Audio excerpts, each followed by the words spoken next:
So let's start off with the basics. As you will notice, if you scroll to the left, you're gonna see your widgets.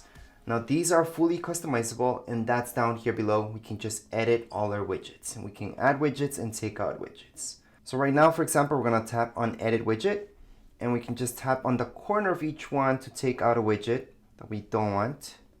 And we can keep any of these widgets. We can also add some widgets. On the top left-hand side, you're gonna see that plus sign. Just tap on that plus sign, and here you guys can add any widgets that are missing from there. So we can add in our battery, for example, and we can choose which type of view we would like. So in this case, we're gonna choose this one, add widget, and there we go. So let me just put done.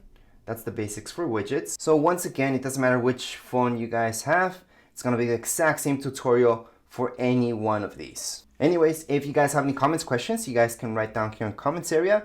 And don't forget to subscribe and rate. Thank you.